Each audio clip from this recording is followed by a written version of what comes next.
Hello guys, welcome back to our channel. और आज का दिन फिर दिखाते हैं कि कैसा जाने वाला है फाइनेंस में। बिकॉज कि आप जानते हैं कि दिन भर का टेंशन, रात भर का टेंशन, फाइनेंस में हालत ख़राब हो जाती है। और हम निकल चुके थे अपने घर से, बस पकड़ चुके थे। देख रहे थे आज बस एकदम खाली मिल गई है और एसी बस है, तो थोड़ा सा रिलैक्स है और आराम से जाएंगे।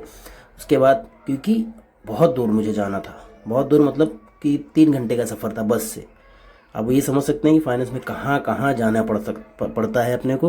तो इस फील्ड में आने के पहले आप ट्रैवलिंग के लिए भी एकदम प्रिपेयर रहें, क्योंकि ट्रैवलिंग आपको बहुत ज़्यादा करनी पड़ सकती है। लेकिन हमको दूर जाना रहता है, हमको कोई फ़र्क नहीं पड़ता है, क्योंकि हम आते जाते रहते हैं और हमने हैबिट बना ली है। फिर आप लोग ये व्यू को एंजॉय कीजिए कि आप व्यू देखिए कि मुंबई में कैसे व्यू दिखते हैं अगर आपको आने जाने हैं तो। हम निकल चुके थे अपने घर से 9 बजे और अभी बज रहे थे 11 बजे भी ये हालत थी। क्योंकि अब फिर ये व्यू देखिए, मुंबई का ज़बरदस्त व्यू। ऐसा लग ही नहीं रहा है कि हमारे मुंबई का है, लेकिन मुंबई का ही व्यू है ये।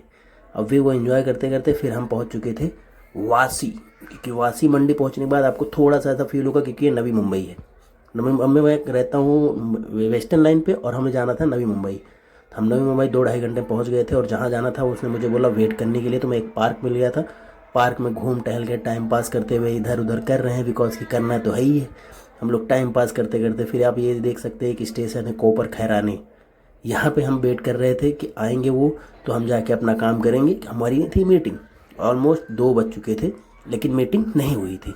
फिर आप देख सकते हैं कितना बड़ा पार्क था। फिर हमें फ़ोन आया कि हमें जाना है मिलने के लिए, बट जहाँ हम वेट कर रहे थे वहाँ से 10 किलोमीटर दूर और जाना था। फिर हमने रिक्शा पकड़ा। रिक्शा पकड़ा तो देखो 2 आंटियों के बीच में फंस गए थे। एक आंटी लेफ्ट साइड में बैठी हैं और एक आंटी राइट साइड में बैठी हैं। लेकिन हमें क्या है, जाना है तो जाना है भाई। फिर उसके बाद हम पहुंच गए थे अपने लोकेशन पे जहाँ पे हमें जाना था। और वहाँ से निकलने के बाद का व्यू देखिए, कितनी ऊपर हमारा ऑफिस था जहाँ हमें मीटिंग थी हमारी। ऑलमोस्ट 25वें फ्लोर पे था। और वो ख़त्म करने के बाद फिर हम निकल चुके थे अपने घर के लिए और आ गए थे अपने कोपर खरानी स्टेशन पे। ट्रेन पकड़ने का वेट कर रहे थे, क्योंकि ट्रेन आएगी तो जाएंगे। अब 4 बज चुके थे। उसके बाद हम आ गए थे, ट्रेन पकड़ के उतरे और आ गए थे वडाला, क्योंकि वडाला से ट्रेन मिलती है हमें गोरेगांव के लिए। तो वडाला पहुँचे, वहाँ से फिर पूरी भरी हुई ट्रेन थी। वडाला पहुँचने के बाद हम आके उतर गए गोरेगांव। गोरेगांव उतरे, वहाँ से फिर हमने कार पकड़ी। और कार पकड़ने के बाद मुझे आने थे अपने लोकेशन पे जहाँ मैं रहता हूँ। तो ऑलमोस्ट बज चुके थे 5:30 के अराउंड। यहाँ देखो पुलिस वाले भी खड़े हैं, चेकिंग लगी हुई है। और 5:30 बज गया तो हमें आना रहता है घर पे। 5:30 बजे आए घर पे, थोड़ा सा पार्क में बैठे, क्योंकि पार्क में बैठने के बाद थोड़ा सा हमें दर्शन करना होता है। हमारे देख सकते हैं हम, हमारे जिनको देख के हमें ये मोटिवेशन मिलता है कि हमें काम करने हैं। फिर उसके बाद बज जाते हैं जब 6, हम चले जाते हैं